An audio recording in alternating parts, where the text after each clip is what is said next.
guys, I'm Greg. And I'm Michelle. Welcome to another episode of PTV. First up, I visit with our principal, Mrs. Bender, who has a principal's message on how to be a successful student this fall. Then we'll go to a segment to talk with one of our student advisors about a new course offering called My Success. Finally, we have a math work segment where I met up with Mr. Brown to talk about the class Business Math. Let's go to the segments.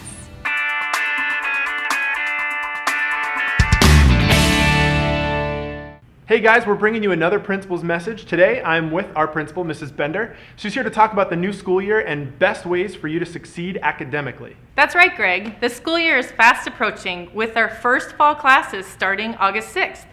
And as you mentioned, in this month's principal message, I'm going to highlight ways that you can succeed academically as a Primavera student. So first, it's important to complete one lesson daily so that you finish one unit per week.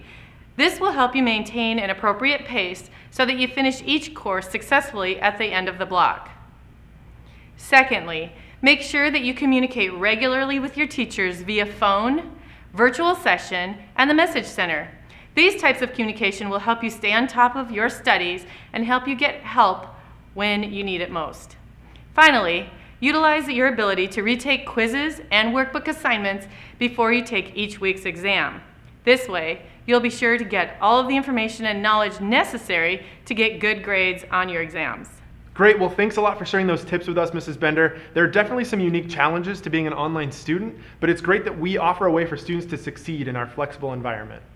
Absolutely. Our students are gaining so many skills necessary to do well in college and the workplace, like self-discipline, initiative, and time management. Absolutely, and those are all really important traits to have. So guys, thanks a lot for joining us for another principal's message, and Mrs. Bender, thanks a lot for coming in. It was my pleasure, Greg. And students, good luck in your classes this fall. Hi, glad to be here to share with all of you about a new course offering that Primavera is providing for you as our students. It's called My Success. I brought in one of our student advisors, Bobby, to share with us about what My Success is all about. So Bobby, what's the purpose of this course? Hey Michelle, absolutely. My Success is a new class that we offer all of our students here, new and continuing. They'll teach them how to achieve academic success. It was developed in a two-course segment, My Success A and My Success B, which focus on two different aspects of being an online student. Well, that sounds great. Can you break it down for us a little bit more? What is My Success A? Well, My Success A will take you about 2 to 3 hours and give you specific information on how to be a successful student here at Primavera, like how to navigate the PSP and LMS, and ends with an assessment for all of our full-time students that will help them determine the best course assignments for them. Really cool. My Success B is optional for our full-time students and is designed to help them prepare for their post-high school endeavors. It'll cover things like how to prepare for standardized testing, time management skills, social networking, and it'll give students credits toward their elective requirements. Thanks for sharing, Bobby. You're welcome, Michelle. Thanks for having me. Yeah, if you guys have any questions about My Success, make sure to contact your student advisor at the number below. Thanks.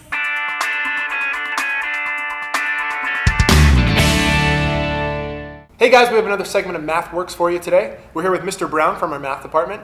Mr. Brown, we've talked in the past about all the tools that Primavera has to make sure students do well. So we've got tutoring sessions, very, very good quality videos in our math courses, and it's very obvious that our teachers are really committed to our students doing well and helping them in any way. But there's also a component that has to do with the students in this model as well. You're exactly right. I mean, like you said, we try to provide as many resources as possible to our math students. But we're starting to understand that really it has a lot to do with the student's mindset. And in fact, there's two major mindsets that students tend to fall into. There's what's called the fixed mindset, and then there's a growth mindset. Now, with a fixed mindset, you basically believe that all of your abilities are from birth, and you just come into this world with certain talents, certain weaknesses.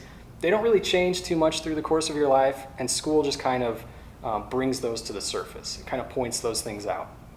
Meanwhile, the complete opposite of that would be the growth mindset. And that says that really any ability can be worked on and developed. And they see the brain more like a muscle to where, the more you use it, the more it develops and strengthens. Cool. So if I'm understanding this correctly then, so fixed mindset, it sounds like can really get you in a stuck mentality where it's hard to learn things even when they come up. If you don't get it, you don't get it and that's it. Whereas the growth mindset is, it sounds like a better way to learn, and you can really just challenge yourself and get over those hurdles as you come up against them.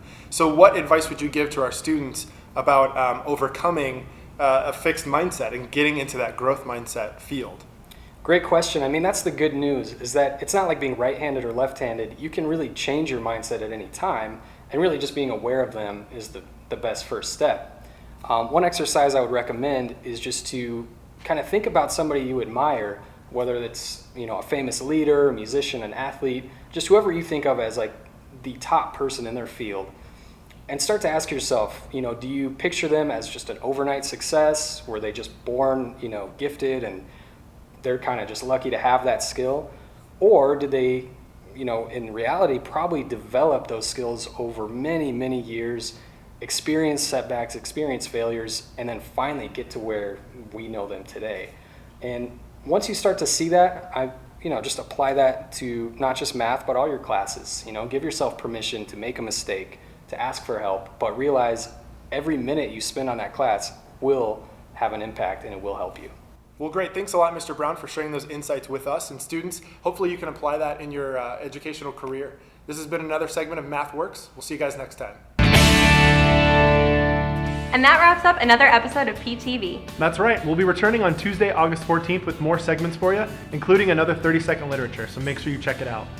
Thanks. See you next time.